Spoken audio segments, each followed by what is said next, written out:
Bismillahirrahmanirrahim. Assalamualaikum warahmatullahi wabarakatuh. Alhamdulillah, alhamdulillahilladzi hadana li hadza wa ma kunna linahtadiya laula an hadanallah. Asyhadu an la ilaha illallah wahdahu la syarika lah wa asyhadu anna Muhammadan abduhu wa rasuluh la nabiyya ba'dah. Allahumma shalli wa sallim ala nabiyyina Muhammad wa ala alihi wa sahbihi wa mawalah. Pada kesempatan kali ini materi selanjutnya di Masailul Fikih atau isu-isu kontemporer fikih, khususnya di bidang hukum keluarga atau ahwal al-syahsiyah, yaitu kita membahas terkait dengan inseminasi buatan. Inseminasi buatan ini bisa dikatakan familiarnya yaitu dengan bayi tabung ya. Inseminasi buatan ini terkait dengan kehadiran ilmu pengetahuan khususnya di bidang kedokteran. Lalu kemudian bagaimana fikih atau hukum Islam menyikapi fenomena ini, apakah kemudian serta-merta dibolehkan atau kemudian dilarang, apa pertimbangan hukumnya, itu yang kemudian ya kita amati dan kita identifikasi. Ya, perlu kita ketahui bahwa kemudian pada zaman sekarang ini dengan kemajuan teknologi memunculkan berbagai kecanggihan yang dapat digunakan untuk mengatasi kendala-kendala kehidupan ya, banyak kemudian ya. Namun terkadang kecanggihan teknologi ini mempengaruhi etika ataupun kemudian seperti yang saya sampaikan tadi, Islam bagaimana kemudian memandangnya atau kemudian menyikapinya. Ya, salah satunya mungkin banyak kemudian problematika kehidupan, yaitu kesulitan pada memperoleh keturunan atau memperoleh anak. Nah, ternyata pada perkembangannya khususnya di dunia medis ditemukan kemudian cara-cara yang boleh dibilang penemuan baru yang kemudian bisa mengatasi problem itu, walaupun dengan cara-cara yang kemudian tidak seperti biasanya ya, tidak seperti normalnya. Jadi seiring dengan kemajuan teknologi itu, khususnya di bidang kedokteran ya, yang ada saat ini ternyata mampu mengatasi kendala memperoleh keturunan. Ini erat kaitannya ya dengan hukum keluarga, dengan ahwal al-syahsiyah. Kemudian kemajuan teknologi khususnya di bidang kedokteran memunculkan teknologi yang dikenal bayi tabung ya, ini inseminasi ya. Bayi tabung ini, teknologi bayi tabung ini maju dengan pesat. Namun yang menjadi persoalannya adalah bagaimanakah sebenarnya teknik pembuatan bayi tabung dan hukum bayi tabung itu sendiri menurut Islam. Karena apabila teknologi bayi tabung ini ditangani oleh orang-orang yang kurang beriman atau dalam hal ini tidak bertakwa, dikhawatirkan dapat merusak peradaban umat manusia, bisa merusak nilai agama, moral dan budaya bangsa serta akibat-akibat negatif lainnya yang tidak terbayangkan oleh manusia sekarang. Maksudnya bayi tabung kemudian menggunakan misalkan alat guna yang kemudian tidak sesuai dengan kaidah-kaidah yang telah ditanamkan oleh hukum Islam seperti itu. misalkan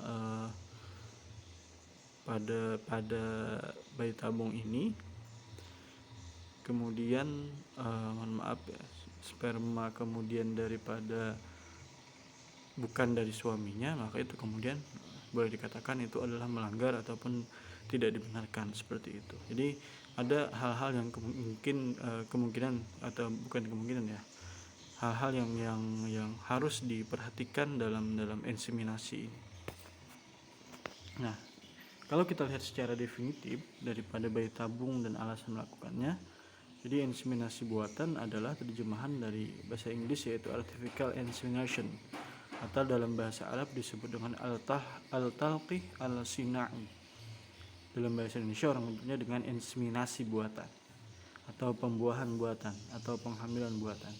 Istilah ilmiahnya bayi tabung dapat diartikan sebagai usaha manusia untuk mengadakan pembuahan dengan sebuah tabung gelas.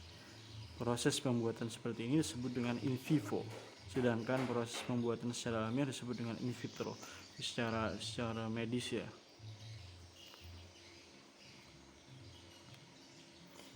Nah, jadi sebenarnya berdasarkan definisi tersebut ada beberapa kemudian yang dapat dipahami bahwa kemudian inseminasi ini adalah bagaimana kemudian proses memperoleh kehamilan tanpa harus melalui jima, ya, tanpa melalui kemudian hubungan suami istri. Jadi ada fertilasi in vitro, yaitu dengan mengambil sperma suami dan kemudian ovum istri kemudian diproses di vitro atau tabung kalau secara pengertian.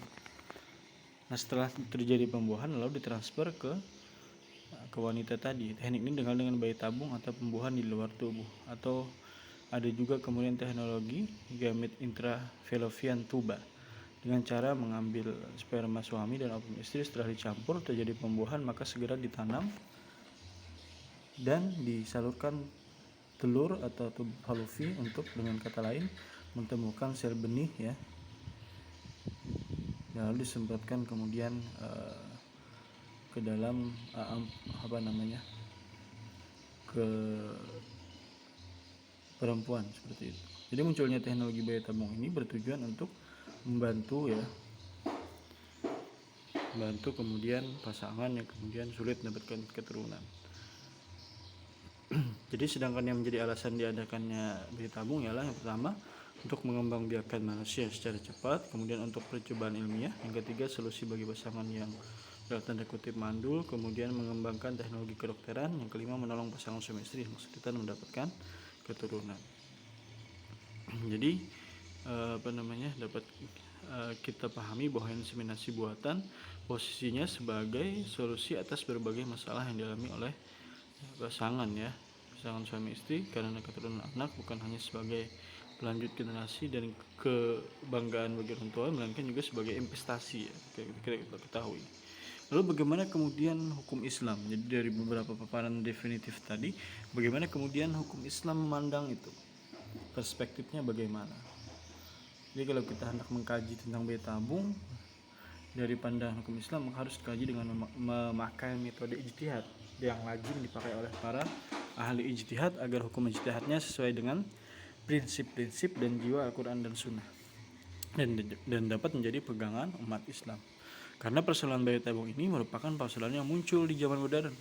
Zaman Rasulullah belum ada ini. Kalau tadi materi sebelumnya terkait pengangkatan anak ada dan dicontohkan oleh Nabi, tapi sekarang masalah inseminasi ini tidak ditemukan bahkan tidak hanya di zaman Rasulullah, di buku-buku fikih klasik pun kajian masalah inseminasi buatan ini sejatinya menggunakan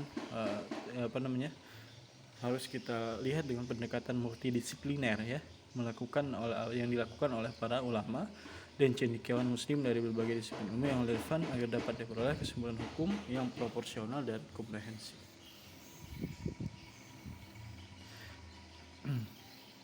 Bagaimana kemudian hukum Islam memandangnya, ya? Yang pertama, apabila dilakukan dengan sperma atau ovum suami istri sendiri, ini ada beberapa pandangan ulama, ya, baik dengan cara mengambil sperma suami kemudian disuntikkan ke dalam ke istrinya, lalu atau dengan tuba Fallopi tadi atau uterus tadi, maupun dengan cara pembuahannya di luar rahim kemudian buahnya ditanam di dalam rahim, maka hal ini dibolehkan asal keadaan suami dan istri tersebut benar-benar memerlukan inseminasi buatan untuk membantu memperoleh keturunan. Jadi kondisinya adalah kemudian jika secara normal tidak bisa diperoleh keturunan dengan berbagai aspek kesehatan atau segala macam, maka berlaku kaidah darurat seperti itu, dan kemudian ada ulama yang kemudian membolehkan dengan cara ini, tetapi harus kemudian memang sumbernya dari suami istri yang sah, bukan yang tidak sah, ya. Nah, lalu kedua, hukumnya haram apabila satu, sel telur istri yang telah terbuahi diletakkan dalam rahim perempuan lain. Nah, ada ibu titipan seperti itu, yang bukan istri, atau apa yang disebut sebagai ibu pengganti, surrogate mother, ya. Maka haram hukumnya itu, ya. Yang kedua, haram hukumnya apabila seorang dalam pembuahan buatan terjadi antara sel sperma suami dengan sel telur bukan istrinya, meskipun sel telur yang telah dibuahi nantinya diletakkan dalam rahim istri, maka juga haram, ya. Yang ketiga, hukumnya apabila proses pembuahan tersebut terjadi antara sperma bukan suami dengan sel telur istri, meskipun sel telur yang telah dibuahi nantinya diletakkan dalam rahim istri, juga haram, ya. Jadi Tiga hal itu yang kemudian dilarang karena sudah sebagaimana zina seperti itu. Jadi harus benar-benar dari sperma suami maupun telur istri ya. Dan juga tidak boleh dengan ibu pengganti, harus memang istrinya. Maka itu yang kemudian pandangan yang lebih kuat seperti itu. Yang ketiga, kalau inseminasi buatan itu dilakukan dengan bantuan donor sperma dan ovum, maka diharamkan juga dan hukumnya sama dengan zina ya. Sebagai akibat hukumnya, anak hasil inseminasi itu tidak sah dan nasabnya hanya dihubungkan dengan ibu yang melahirkannya. Oleh karena itu, seiring perkembangan ilmu kedokteran, termasuk inseminasi, maka zina bukan hanya karena terjadi hubungan persetubuhan di luar nikah yang sah, tetapi inseminasi yang tidak sesuai dengan ketentuan Islam juga merupakan zina yang harus dijauhi. Yang keempat, penggunaan bayi tabung ini dibolehkan dalam hukum Islam dengan alasan bahwa kondisi suami istri yang bersangkutan memang tidak dapat melakukan pembuahan secara alami sehingga benar-benar memerlukan cara inseminasi buatan untuk memperoleh anak. Hal ini sesuai dengan kaidah fikih al-hajatu tanzilu manzalat darurah wa darurat tabihul mahzurat ya. Hajat kebutuhan yang sangat penting diperlukan seperti dalam keadaan terpaksa, darurat. Padahal keadaan darurat terpaksa itu membolehkan melakukan hal-hal yang terlarang seperti itu ya. Ini kaidah fikih.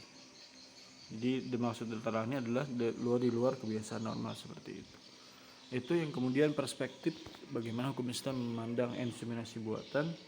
Semoga bisa dipahami dan lebih digali lagi. Banyak kajian-kajian tentang ini.